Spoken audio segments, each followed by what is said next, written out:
what could happen to a power line. Now watch the light at the back come on again.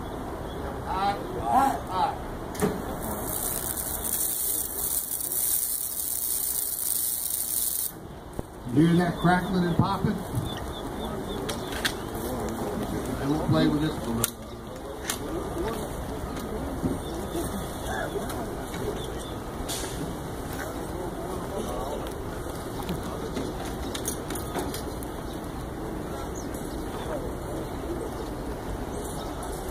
Now, one of the things we asked you to do is, I mentioned it earlier, was ground your truck. What we're going to do,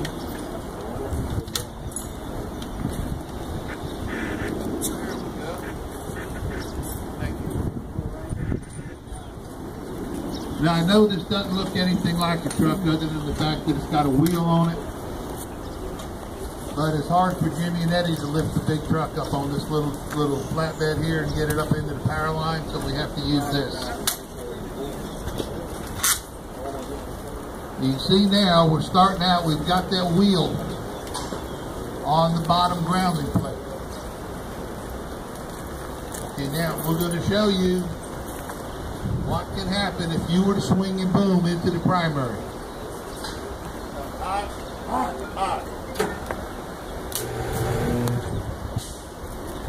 Okay, you saw we had a pretty good arc on the top, and we had another arc on the bottom. Now what we're going to do is what we asked you to do. We're going to ground the truck.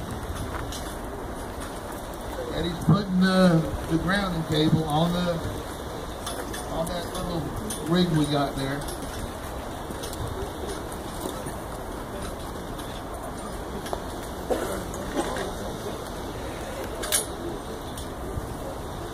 And just like we asked you to do, he's going to take it up and put it on the neutral.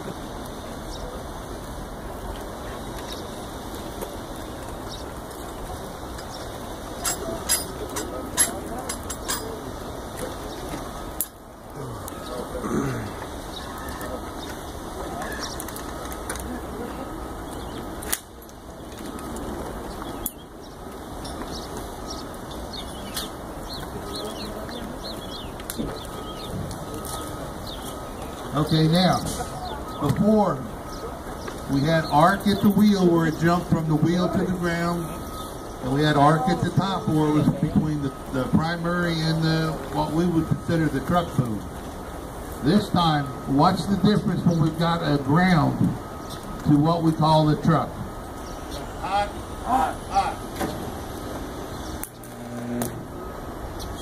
Did you see any arcing down by the wheel? All of the arc at the wheel was through that ground and went straight to the system neutral, where people on the ground would probably, notice I say probably, be safe. That is another reason that we wear our overshoes when we're working. Now, when the bucket is up in a hot area, overshoes, gloves, whatever, the only time we should be touching that truck is if something happened to the van or the bucket where we had to get up in the back of the truck and operate it. We do not want you up or touching the truck when it is in the air. Rubber gloves, overshoes, even if you wear 5 pair of gloves. If you have to do something on the truck, tell the man in the air to swing out in the clear. You go do what you got to do on the truck.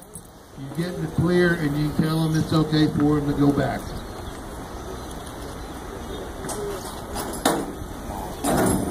Now, Clayton, did you ever get them hot dog buns? Pardon? Did you ever get the hot dog buns? No, I never did. I just Okay.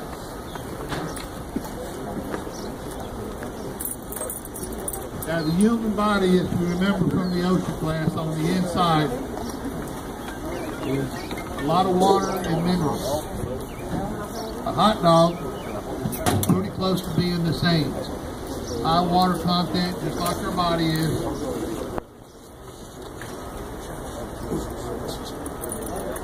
We're going to put one end of this copper on the neutral.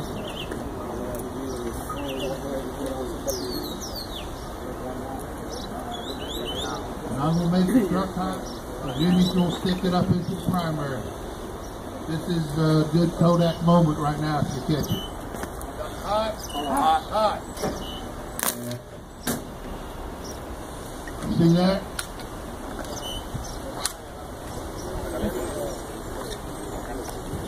Now, if you can see, the outside of this hot dog is a little bit darker than it was. But if you look at both ends where we had the copper wire in, and I had about that much gap in the middle of this end and the end down here, you can see burn marks. Good bit of that current that flowed through the hot dog, just like it would through the inside part of your body, the moist part of your body. When are we supposed to test our gloves?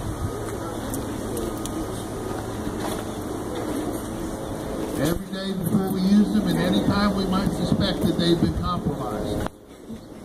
Well, this is what could happen if you do not test your gloves. Hot, hot, hot.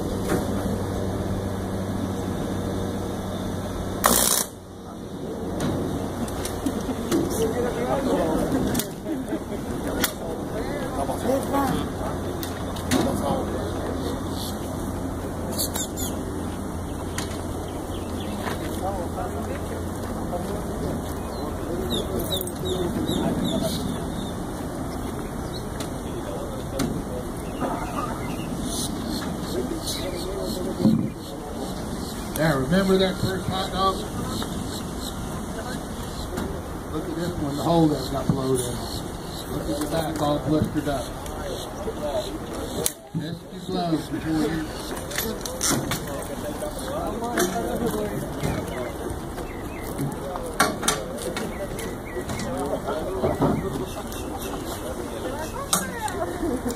A while back we were talking about firemen going in the fire where it got up between 800 and 1800 degrees Fahrenheit.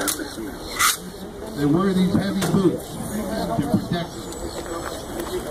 Not only to protect them from whatever's around, but to protect them from the heat. Now, when you're in a fire, a lot of times there's all kind of debris laying on the ground. These boots can become punctured. If they get punctured, there could be some really bad consequences coming out. Jimmy's going to show you what could happen. Hot, hot, hot. We'll do that again. Stick it down in there first. Draw it out. Hot, hot, hot. There. Now, we'll show you the bottom of this boot. Why did it do that? Drove some screws through it. Just like could happen in a fire. Get something in the bottom of the fire boot, and it could cause an arc like that and kill somebody. One of the things that Pike wears, most of us don't like because they're uncomfortable, is overshoes. How often do you actually check your overshoes? They're no different than your gloves. You should check them every day. You start getting wear and start wearing through, getting a hole in your overshoes.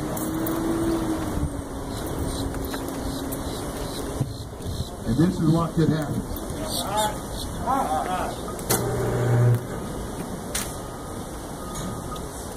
Now that was one with a hole in it. This one here is a perfectly good overshoe.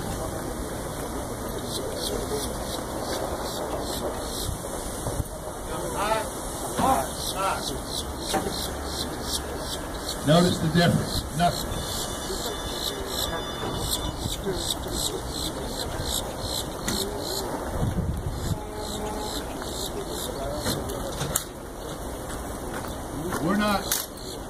I'm not going to try to tell you that these overshoes are the cure-all, because they're not. But if they got a hole in them, they sure won't be. If they're maintained in good condition, they could save your life. And that's the big thing about overshoes. You don't know how many times they have saved your life. The last thing we're going to demonstrate is the load bus tool.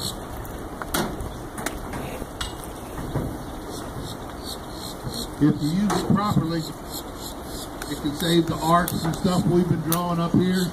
If you don't, something like this could happen. See, the whole end of this got burned off. Now when you look at your load bus, look at this area right here. Make sure it's the right voltage, the right amount of amps for what you're working on. Make sure it's the right tool. For a while we were using tools that are a little bit long, and they weren't exactly breaking the load all the time on a 13 switch. They work fine on 23, but not on 13. And Jimmy's going to show you on this middle one.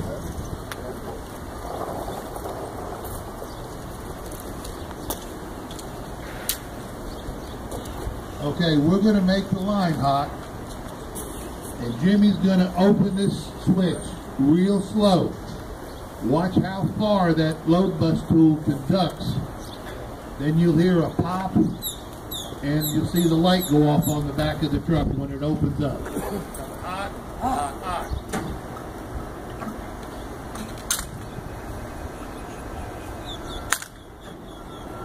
Okay, you heard the pop and the light went out. Now, since we did that like we don't want you to do, we're going to do another thing we don't want you to do. Jimmy's going to show you the wrong way. Do not take a load bus off like this. See how he pushed it up to get it off of the hook? While he's pushing that top side off of the hook, the bottom with the switch barrel in it is coming in where it could make contact with that switch again. We do not want that to happen, because once you use the load brake tool, you got to recock it before you can open it, and it's very hard to get that switch closed back in. So now we're going to take it off. You see how we rolled it? We let the barrel drop down, and it's come any closer than we needed it to. We're going to reset the load brake. See, pushed it down to make sure it was all the way set. Make sure it's working free. And this is how we would like you to open a switch with a load brake. One steady motion, but not so hard where you're jerking the switch off the daggone pole.